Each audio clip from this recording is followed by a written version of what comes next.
기독교는 유대교에서 어떻게 갈라져 나왔을까요? 아니, 애초에 정말 갈라져 나왔다고 말하는 게 맞을까요? 오늘은 토라에서 신약까지 수세기 동안 오해와 갈등으로 좀 복잡하게 얽혀있던 이 두 신앙의 관계를 한번 새롭게 들여다볼까 합니다. 유대교는 기독교라는 빛이 빛나기 위해 필요한 어둠이다. 어떠세요? 이 한 문장 안에는요, 정말 수세기에 걸친 오해와 멸시가 담겨 있습니다.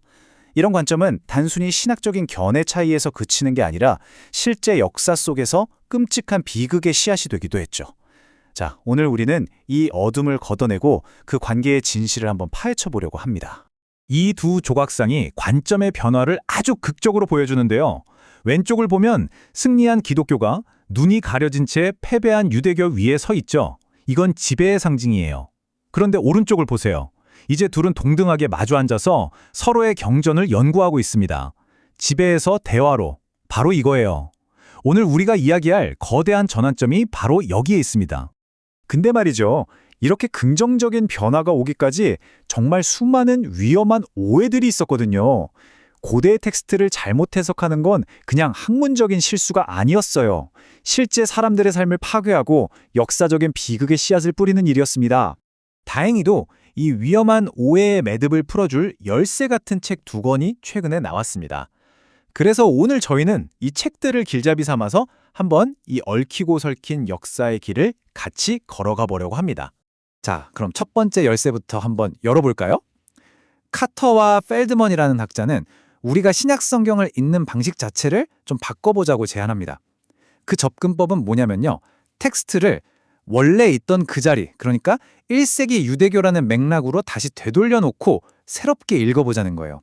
이 책이 정면으로 맞서고 있는 게 바로 이런 캐리커처들입니다. 유대교는 율법에 얽매인 종교라거나 바리새인은 위선자라거나 또 기독교가 넘어서야 할 낡은 유산이라는 식의 이야기들 말이죠. 이런 단순하고 왜곡된 이미지는 기독교의 우월성을 강조하기에 아주 편리한 도구였거든요. 이 책은 바로 그 아주 편리했던 오해에 정면으로 도전하는 겁니다. 그래서 저자들이 제안하는 방법이 뭐냐면요. 생각보다 놀랍도록 간단합니다. 신약 성경 구절 하나를 읽고 바로 그 시대의 다른 유대 문헌과 나란히 놓고 읽어보는 거예요. 핵심은 뭐가 다른가가 아니라 뭐가 비슷한가를 질문하면서 반유대주의라는 오래된 함정을 의식적으로 피하자는 거죠. 이게 바로 텍스트를 진정으로 존중하면서 읽는 방법의 시작이라는 겁니다. 자, 이렇게 신약 성경을 제대로 읽는 법을 배웠어요. 그럼 이제는 그 이웃인 유대교 자체에 대해서도 알아봐야겠죠? 정통 유대인 학자인 제키 노빅이 쓴 두 번째 책이 바로 그 관계의 열쇠를 우리에게 줍니다. 밖에서 구경하는 게 아니라 그 안으로 들어가서 그들의 목소리로 직접 유대교를 이해해보자는 겁니다.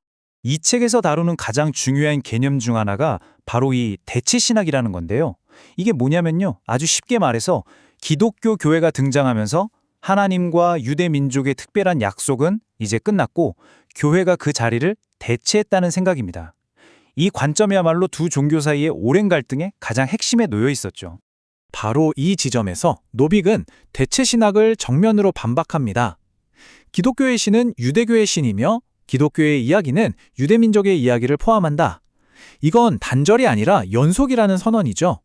뿌리가 잘린 게 아니라 같은 뿌리에서 자라난 단지 다른 가지라는 거예요. 와, 정말 중요한 지적이죠? 노빅의 책은 그냥 옛날 신학 이야기만 하는 게 아니에요. 오늘날 유대인들이 어떻게 기도하고 결혼하고 또 정치에 대해 어떻게 논쟁하는지 그 생생한 내부의 목소리를 들려주는 거죠. 그러니까 말 그대로 현대 유대교의 심장부로 우리를 안내하는 지도 같은 책이라고 할 수 있습니다. 자, 이렇게 과거의 신학과 역사를 쭉 따라오다 보면 우리는 피할 수 없이 오늘날 가장 뜨거운 질문과 마주하게 됩니다. 네, 바로 시오니즘, 그리고 현대 이스라엘 국가의 문제죠. 이 문제는요, 과거의 모든 논쟁이 하나로 응축된 그야말로 현재의 폭풍의 눈이라고 할 수 있습니다. 노빅의 설명을 따라가 보면 시오니즘은 정말 절박함 속에서 태어났다고 해요.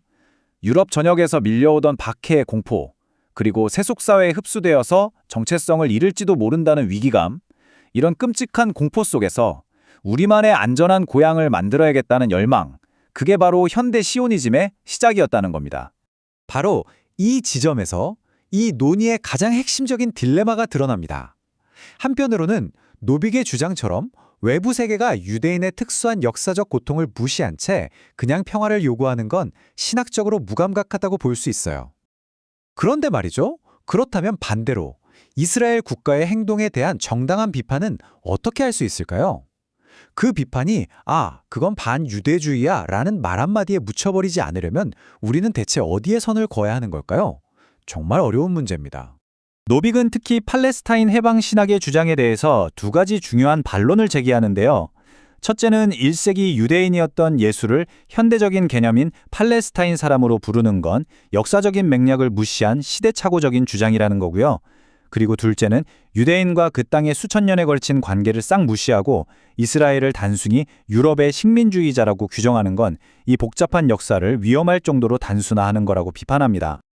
자, 이제 이 긴 이야기를 한번 마무리해 볼까 합니다. 텍스트의 오해에서 시작해서 신학적인 논쟁을 거쳐서 현대 정치의 딜레마까지 왔네요. 이 여정의 끝에서 분명해지는 게 딱 하나 있는 것 같습니다. 이 대화는 결코 끝나지 않았고 또 끝나서도 안 된다는 사실 말이죠. 이 모든 복잡한 논의를 관통하는 단 하나의 진실이 있다면 아마 이것일 겁니다. 기독교는 유대교라는 아주 비옥하고 깊은 토양에서 자라난 나무라는 사실이죠. 그리고 가장 중요한 건요. 그 나무가 한 번도 자신의 뿌리를 벗어난 적이 없다는 사실입니다.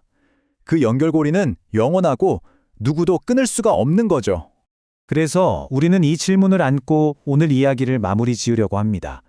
한 민족의 정말 특별한 역사와 안보를 존중하면서 동시에 한 국가가 하는 행동에 대해서는 보편적인 책임을 묻는 것.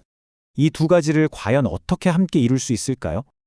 이건 그냥 저 먼 나라의 이야기가 아니라 어쩌면 우리 모두가 함께 풀어가야 할 숙제일지도 모르겠습니다.